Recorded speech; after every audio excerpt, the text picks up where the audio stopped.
Selamat sore kawan kicomania. Selanjutnya kita berada di kandang ternak. Ini kandang minimalis yang saya gunakan untuk praktek kemarin ya teman-teman ya. Ini kelanjutan dari video kedua. Jadi sore hari ini saya coba untuk melepaskan murai batu pasangan yang kita jodohkan kemarin teman-teman. Jadi kalau kemarin si betina saya lepas, si jantan saya taruh dalam kandang. Tujuannya yaitu supaya si betina cepat adaptasi. Nah, si betina adaptasi dan si jantan juga di sini mengurangi stresnya dari masing-masing burung tersebut. Dan juga untuk mengurangi KDRT atau kekerasan dalam penjodohan ini. Nah, seperti saya bilang kemarin teman-teman, ini posisinya tadi sudah saya lihat, saya cek dan betinanya udah ngangkut sarang karena betinanya itu janda, yang jantan kayaknya ya masih berjaga kayak gitu teman-teman. Jadi karena yang betina udah dewasa dan siap banget, jadi saya masukin dalam kandang itu 2 hari udah ngangkut sarang. Nah udah ngangkut sarang, ditandai walaupun saya tidak tahu sendiri, tetapi ditandai dengan ini teman-teman, ditandai dengan ini sarang-sarang yang sudah pada berceceran di bawah ini. Nah sebelumnya sarangnya saya taruh di dalam cepuk ini yang terkumpul ya. Ini tadi ketika saya istirahat siang, saya lihat lagi ternyata betinanya udah turun-turun dan sesekali ngangkuti sarang yang ada di sini. Dan ini juga, nah ini di dalam air minum juga terdapat ada beberapa sarang juga. Perkiraan saya ya diangkut ke atas tapi jatuh kayak gitu teman-teman. Walaupun ngangkut sarangnya belum full ya, mungkin karena masih hari ini dia mulai angkut sarang. Nah setelah itu saya beranikan diri untuk melepas sang jantannya. Jadi jantannya saya lepas. Nah ini, oke bentar teman-teman, ini si bejo ini mengganggu. Nah ini tadi barusan saya lepas.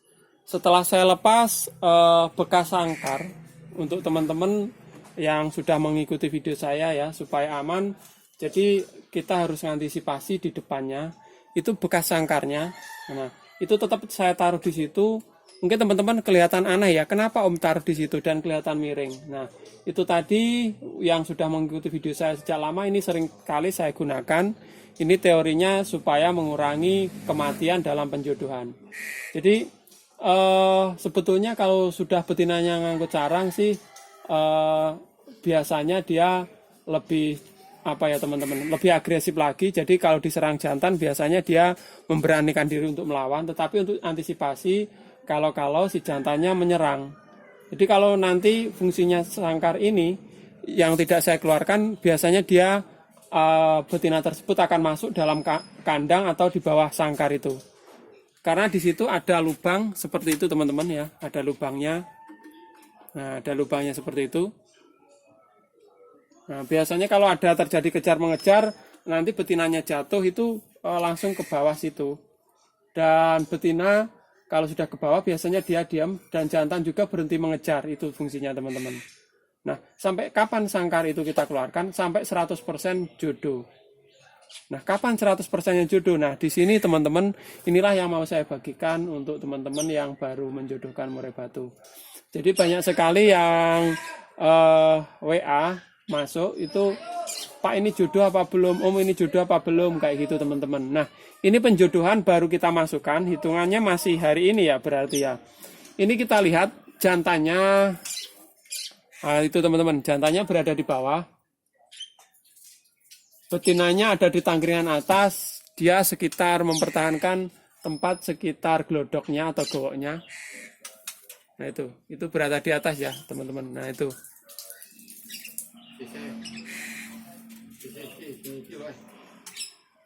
Nah kelihatan ya. Nah di sini terlihat teman-teman ya, jantannya udah tidak ngejar, berarti udah ada tambahan ya. Jantannya sendiri tidak ngejar, itu jantannya. Itu tidak ngejar, tetapi ketika betina mendekati jantan, dia berusaha mematuk atau agresifnya keluar, itu sudah wajar. Nah, apakah seperti itu sudah dikatakan jodoh kayak gitu teman-teman? Nah, bejantannya udah tidak nyerang, tapi ketika dekat kadang-kadang mematuk. Tetapi seperti ini saya rasa udah 70% itu udah mulai jodoh ya. 70% udah mulai jodoh. Terus 100%-nya kapan? Nanti kita lihat berapa hari ke depan ya. Nanti kalau sudah jantan sama betinanya udah berdekatan, sering berinteraksi, tetapi tidak ada yang menyerang, udah biasa ya. Itu barulah udah mendekati 100%, kayak gitu teman-teman. Nah, selama ini apa yang harus kita lakukan teman-teman? Nah, ini yang penting teman-teman ya. Jadi ketika sepasang ini disatukan atau tidak ada sekat sama sekali, inilah yang penting. Jadi kesehariannya selama di bawah 1 minggu itu biasanya saya awasi. Nah, itu pejantannya, betinanya di atas, di dekat gelodok terus teman-teman ya. Mungkin dia merasa nyaman berada di atas. Nah, itu pejantannya di bawah. Nah, proses ini teman-teman ya, ini sebuah proses. Jadi inilah yang enak. Biasanya seperti ini kalau waktu tidak musim puasa, biasanya kita sambil bawa kopi. Kalau ada ya bawa semprotan itu teman-teman. Sekali-sekali kalau jantannya nanti nyerang, itu betinanya, jantannya kita semproti ya, untuk antisipasi seperti itu. Jadi dalam proses ini jangan tergesa-gesa ya. Jadi memang ada sih yang sudah tidak nyerang, sehari, 2 hari tidak nyerang, tetapi 3 hari itu ada pembantaian atau penyerangan, itu ada. Itu permasalahannya karena betinanya belum siap ya. Tetapi ini untuk antisipasi karena betinanya udah ngikut saya rasa siap sekali. Itu teman-teman, itu fungsinya betina dimasukin duluan. Terus pada tahap ini ya kita awasi, sering lihat aja. Tetapi kalau misalkan sehari untuk teman-teman yang sibuk kerja, cara satu-satunya untuk mengantisipasi yaitu tadi teman-teman, bawahnya dikasih sangkar kembali lagi. Nah, kita pantau aja perkembangannya terus. Jadi di mana di sini setelah saya video hampir 10 menit ya teman-teman ya, hampir 10 menit si jantan dan betina tetap diam aja walaupun ada penyerangan. Cuman penyerangannya itu ketika betina mendekati jantan teman-teman.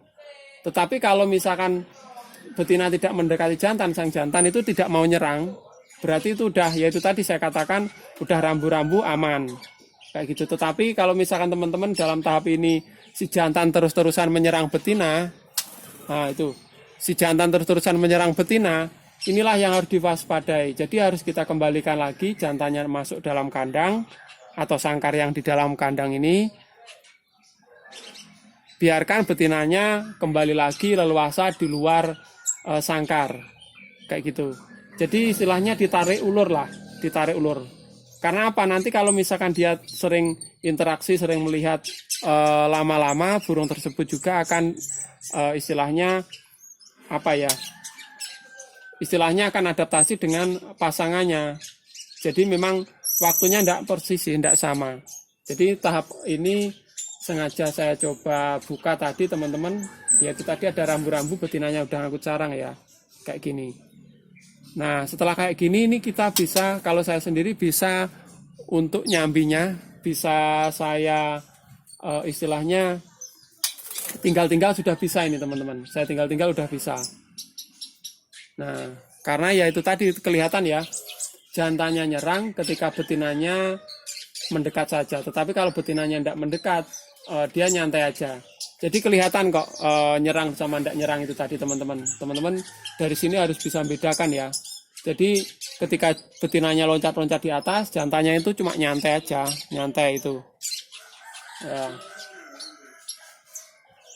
Tetapi pada burung tertentu memang ada ketika betinanya gerak sedikit dia langsung nyerang, itu ada seperti itu yang harus hati-hati, harus dipisah. Kalau udah kayak gini ya biarkan ya, tetap sangkar ini tetap di atas, di dalam sebagai perlindungan.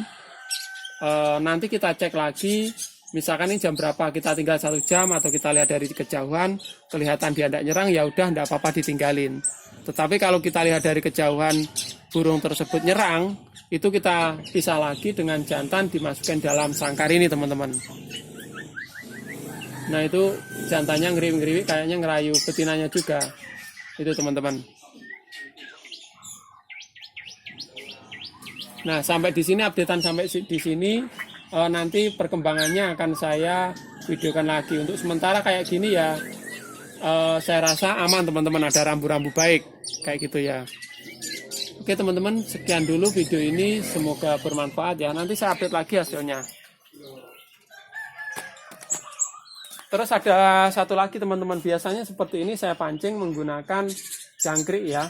Jadi jangkriknya saya jatah, tadi saya masukin jangkrik, ternyata betinanya mau turun makan, tetapi karena betinanya masih agak takut, dia naik lagi teman-teman. Itu tidak apa-apa. Nah, kita nanti update lagi, itu jantannya ngeriwik-ngeriwik di dalam sana. Oke, sekian dulu, semoga bermanfaat. Salam Kicau Mania dari Tulungagung.